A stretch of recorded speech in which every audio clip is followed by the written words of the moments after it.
Bonjour très chers amis Internet, je crois que vous êtes nombreux afin de nous suivre. Bien, c'est toujours votre humble serviteur merveille Kwedituka Maestro avec votre chaîne Eza Makambo TV. C'est toujours votre émission Carré des Stars, balobi moto à danger.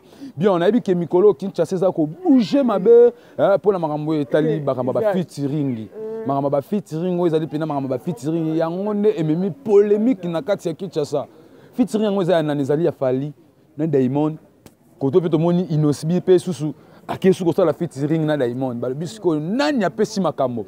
Alors na Facebook na internet par-ci par-là et bouger mokili toyeba te nani aleki nani asimbi pena makambo. C'est pourquoi biso toloboni tolobate tokota sur le terrain totuna moi quelques personnes batunde ba pesa ba vie na bango baloba nani aleki muninga nani apesi makambo. Est-ce que ça normal ba comparer inosbi na Fally Ipupa? Est-ce que ça normal biso tolobate ba meloman bazali bato balandaka musique bato bayokaka musique bato balandaka biso bazali tozo kota sur le terrain to tuna moi quelques personnes bayanula biso na makambo etali polémique ya Fally Ipupa na inosbi balobi yope na inam nini eleki à suivre. Big up.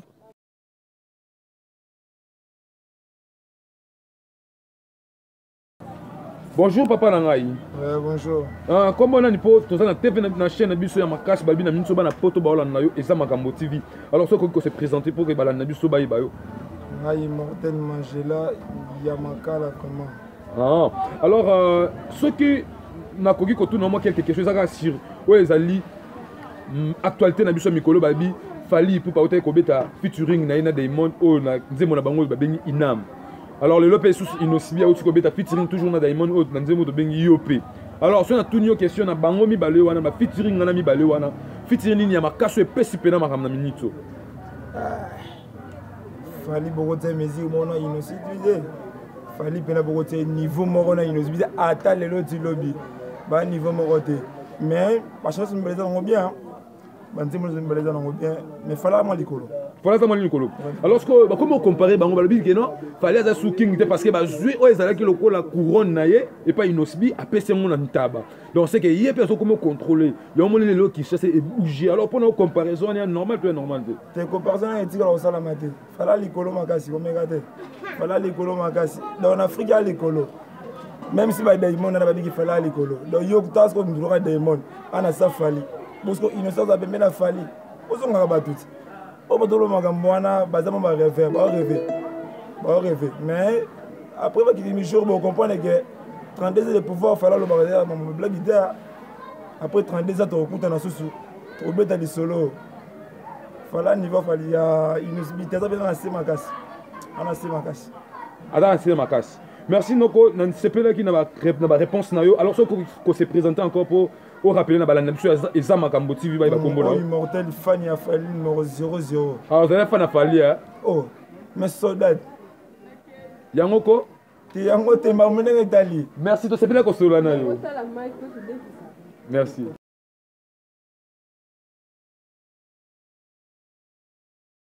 Bonjour. Oui, bonjour. Ceux qui ont se présenter kombo nani? Ouais, kombo nanga mais Isaac Zola. Devant makasi hein? Oui, comment on a Isaac Zola? Isaac Zola? Oui. Bon, Eza oyebi débat o ezoleka mikolo oyo. Débat o ezoleka mikolo oyo ya nzembo ya Fally Ipupa beta ki featuring na Diamond o to bengi Inam na featuring ya Inosbi pe otiko beta featuring na Diamond toujours o to bengi nani Yope. Alors, d'après yo na nyoso mi bana des featuring wana surtout lobi oloba featuring o ezali le meilleur d'après yo okoloba featuring ya nani o ezali le meilleur voilà sumbale po parce que il pas bêti na Diamond Fally bêti na Diamond innocent pas bêti na Diamond bon na mito normalement na opina ile kama mikolo na télé en ce moment na isa o ya inosbia o ya Fally dernièrement baner oleka na mito za o s'est passé vraiment au moment na dia inosbia comme le kana o Diamond. Donc, na mito sko ba obeta na bon balé parce qu'il y a Fally na Diamond et passé soutien ba télé et comme ka inosbi na Diamond dem na ko s'est passé bon d'après nga na mon mito ndé c'est innocent dem ta obeta d'après ngai parce que d'après innocent dem ta obeta est-ce que en réalité des choses Fally ba ko comparer bango na inosbi d'après yo Bon, pourquoi pas? Parce que bon, on mi balé, bah ça va mission, beau te comparer bah on te. Malgré na ba âge bah ça différent, mais ils n'ont pas hasard artiste, fallait puis hasard artiste. Bon, pourquoi pas toi qui comparer bah on. Donc pour nous beaucoup comparer na mauvais falna Inosbi. Oui, c'est tout à fait normal, ça mon la musique. Et bon, pourquoi pas beau banano ba bébé chanda au route ba renya ba la moya ba miké, ba ya route ba bébé chanda, ba comparer bah on a ba mission ça route ba miko, pourquoi pas ba comparer Inosbi na Fally Ipupa. Mais au Kokio banila kombo na onani? Comme on a Isaac Izola. Merci Isaac Izola. Ok.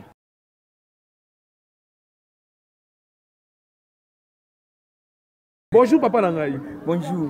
Noko soki okoki ko se présenter parce que dans la chaîne biso Eza Makambo TV na minute bana poto bele ba ota la biso soki okoki ko se présenter fait que ba yeba yo. Kombo nanga Job. Kombo na komina makala. Job na komina makala. Alors monsieur Job lelo Kinshasa César ko bouger ba lobi ba featuring na makase oto beta na minute oyo ya Fally ata ko beta na Diamond oto bengango Inam. Lelo pe su Inos bia yesus na featuring toujours na Diamond oto bengango Yopé. Alors bah bendi maman na polémique na Kinshasa awa na biki yoza au courant na yango. Alors d'après yo na ba featuring na mi bale ni pene pesi makambulo lengo pena ko batwa neko sela to e bouger pena Kinshasa. Na ko pesa makambu bon. Mingi na yo kama innocent na sepela pena innocent na yo kaka ba fro na donc ezokende mama malamu. Donc pour na yo yé vraiment. Pour na ya yende mte pesi pena mama. OK. Alors lelo ba comparer Fally Ipupa na Inosbi tara pona ba ngbe ba beti ba petit featuring na mutu moko. Alors pour la comparaison na eza valable to eza valable te. Comparaison eza ngo valable te pour muna mutu ana ndenge na ye aza look na style na ya obeti la musique na ye. Fallait même abiso na barumba. Innocent même abiso na bafro. Donc baza différent. Bango ba na place na ba kuta na ba liaka ba mela. Totika ko sala ba débat buzo. Eza ba débat moto ko sala ngo za trop vague pour Fally eza likolo innocent. La musique.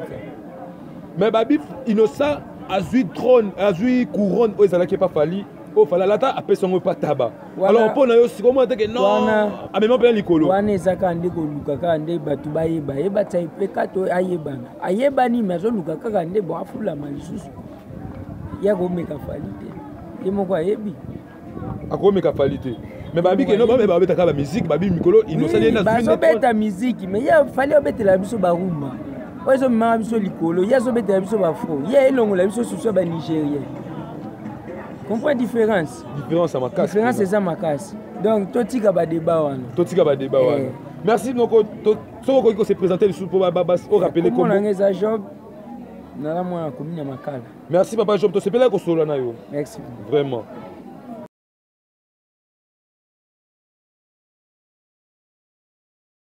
Comme on a Gladys. Comme on a Gladys. Bon, Gladys, tu ko yamba bakala mingtawa o ezala kinzembo ya Fally na Diamond babengango Inam. Le lope susu Inosbi auti ko bimisa nzembo na o ya Yopé. Entre temps tu ko sala susu featuring na Diamond toujours ya Yopé. Alors ebendi polémique makasi na Kinshasa awa précisément na Congo ebendi pena polémique. Alors Chai, quand on la contre, quand on la paix pour te, quand on la paix qui fanatisme était. Yebisa biso entre ba featuring en ami balé, featuring nin o ebetami kitoko, o penezo pesa makambo na Kinshasa. Featuring o pesa makambo ka featuring ya Fally. Featuring a Fally. Kaka Fally. Featuring a Fally. Et lo balobi ke featuring ya Inosbi ebeti 1 million de vies na mokolo moko yo lobi ya Fally. Ah te Fally na lekia. Yemo ye wana zaka mwana Fally yemo ka yebit. Ayibi misala. Azamwana Fally. Alors na bato bazo comparer Fally na Inosbi po na yo. Eza comparaison wana eza normal, tout eza normal te. Ya normal te fa batika mboko usaba comparaison wana po Fally de aza de musika Inosbi. Inosbi aza na mwana. Ataka même adapter no bambango mais aza na mwana. Mais balobi bango mi balé basa ba musicien, na musique mwana zala te, mukolo zala te. Te ba mwana zali, mukolo pa zali. Konde baza wana pe bango pe afana ba koma na bongo na ba uti pe papa bango pe bazali o abimisa bango jamais ke okoboya mutu o aza supérieur na yo supérieur no koboya été fondi ma supérieur na musala baboya supérieur na musala so boye supérieur no seke on blake el mabe mo ke ne liboso ezate ko noko ko kiko banila kombo po bato batali biso bakanga kombo na yo kombo na Gladys Mbala. Merci to sepela ko sula na yo.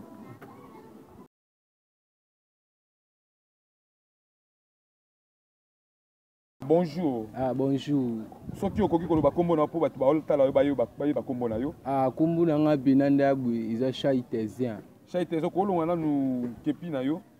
Chaitezien. Voilà, Chaitezien. Est-ce que oyebi featuring oyo fali auti ko bimisa mikolo oyo la betaki na Diamond et puis oto bengi yango Inam na oyo pe nani Inosbi auti ko bimisa na Diamond toujours to bengi yango Yopé. Alors il a bango na des featuring wana d'après yo featuring nin oyo moni eza ya likolo eza ya kitoko eza ya makashi. Te d'après nga pena ndenga bwe featuring ya fali à likolo. Selon par rapport fali à likolo. Inosbi pe ebimi nango bien. Menda bwe fali aka likolo. Naka ki on mukolo wana mais selon nga pena nda bwe fali aneka likolo. C'est là où fallait aller likolo. Alors pour la bateau baza ko comparer ce qu'on fallait na Inosbi. Est-ce que comparaison wana est valable qui va comparer bango d'après yo? Te selon ai bati ko ça la comparaison wana. Comparaison wana iko salima TV. Fali penanda buye azali likolo, fali azali likolo. Fali azali likolo. Fali a niveau likolo. C'est pas ko comparer fali na te e simba te ko comparer bango e simba te. Inosbi a mwana a pinza mwana na se fala betina ba grand artiste o na Inosbi a betina ba kasi yango petit fallait autant ko beta featuring na Diamond mais Inosbi pas prouver combien aza capable ki ko beta pe sous featuring na Diamond yango te ebimit to monango nani eolika omona ki fali aka likolo fali aka likolo fali aka likolo d'après nga fali aka likolo bon so ko ki ko se représenter encore au le bal sous ce combo na nga pena ndabwe kombo na Chaitezien Chaitezien pe na fanatique a fali fana fali na lela fali mabe taka fe na nga artiste alela fali artiste Jino alela fali mabe biso tu ba fana merci Tyson bonjour Noko. Bonjour. Ouais, tout ça na chaîne abiso ya eza makambo TV na minto bato bele ba otala yo. To ngatoye ba kombo na ona d'abord. Chombi chomombenga kwelete kwekwe nzambe ya ba mongwabi. Nzambe ya ba mongwabi. Alors oyebi nzembo o fala utuko bimisa sikoyo na Diamond ya Inam oyebi yango. Na yebi yango. Oyebi o innocent a utuko bimisa sikoyo na Diamond toujours ya. Na yebi yango. Sikoyo epesi mo polémique na kata Kinshasa awa na banzembo na mibale ya nani pene pesi makambo koloba ya nani. Bon, fali aga leader. Fali aga leader. Donc na musika ba inosa ba bala mike donc bango ba lola masawa utosala nini nani. Bango ba lola ba bina filer lelo bina filer pa bandika ka bedon inosa fo tena ba dimaya bambe donc ye aza kuna inosa aluka gens basala guerre asa guerre na fali te. Oh mais il y a le bip qui est non faut qu'à fali parce que moi azui couronne na ye alati sango taba. Ya na kibuzo ba musique na biso na likamba mankima. Bango to yebi note babo ya rakaka. Donc ya na likamba mankima. Eloko asa bongo pona nga conseil na pesi atika kolanda mamba fere gola zoloba wane ya mankima atika. Kasi ba fere nde bato bazotinda ye. Oh, fere. Ba fere nde bato bazotinda ye basali cric batindaka ye amankaka mikolo. Mais the king ana niveau na bango te. Inosala mwana fali a grand chanteur na monde na Afrique te mais na monde. Abeti ba stade ya minene biso tout mona ba stade de France ba Zénith. Yango wana na ngena lobano message. Okoki ko rappeler batu kombo na lisusu. Kombo na nga chombi chomombenga boloma nyama nzambe ya ba mongwadi. O comparer bango simba akutute. Banda le tilobi simba akutute. Ye fo aluka gens akeluka mbe aluki babina file. Ye aluka ta ba robino. Po ba fali ba beti fort ba rumba ya danser batokosi bedo ebetami fort. Wane aga mankime teke ngapende na bon leader. Je pas leader. Ngape na leader. Vraiment, to sepela ko solo na yo. Très chers amis internet, wana ba uti koloka lo lenge nini batu ba peseli pena na micro ya Carré de Star et présentement que pas votre humble serviteur merveille Koueditou comme maestro de la presse congolaise balubo baxelanga contrôle oya boya wana étalien ton on déjà le vieux nous le nouveau riche depuis États-Unis d'Amérique à Hollande et puis à Ondimisama pourquoi pas le boss Patrick Ndenaki balobi le boss Patrick Ndenaki motema ya mère Inès Kayembe balobi balinyango bopesa ki petit nabino merveille Koueditou ka on a continuer on kumbelango le sous babi bonne chance na continuer le vieux Eric le destin balobi makala tout yene mda simbi yango prêtre za moko yene ba recevoir ba bel la ratongo midi pourquoi lever Eric le destin big up nayo et pourquoi pas celle qu'on appelle Ixil balobi Ixil ba salutation non et sans oublier Dervi balobi Dervi libanga yango pesa pe makamama pesa melarayo et sans oublier celui qu'on appelle Patrick Ifolo Yalorian hein Patrick Ifolo Yalorian Annette Kinsala balobi nazana eza makambo TV commentaire non commenter et ça la grand garçon pourquoi pas lourd la suprême balobi mama solution yone makambo na kata des États-Unis wana ngayo na continuer makambo mais naza sikonde ba côté na eza makambo TV moi s'abonner na chaîne na biso pour vous toujours wana ko sala ka ba analyse biso na balandi bayo balanda pena ba vraie musique ba musique pena ba pena balanda pena musique ya solo ne ba na koloba ngana bino to suki awa to mona lisusu à la prochaine numéro. Je ne peux pas mettre fin à cette émission sans avoir remercié celui qui était derrière la caméra. Là je vois Isaac Zola balobi Isaac Zola le caméraman le plus célèbre, le caméraman qui avait filmé le film de Jésus-Christ à la vitesse mystique et sans oublier Adafak Joe le méga boss balobi Ado le pro yone makambo ngai na bino to mona lisusu mbala ya sima Dora balobi Dora oye mabange bandi kandenge zalaka s'abonner pour être makambo ekomela kayo ngana bino to mona lisusu à la prochaine numéro big up.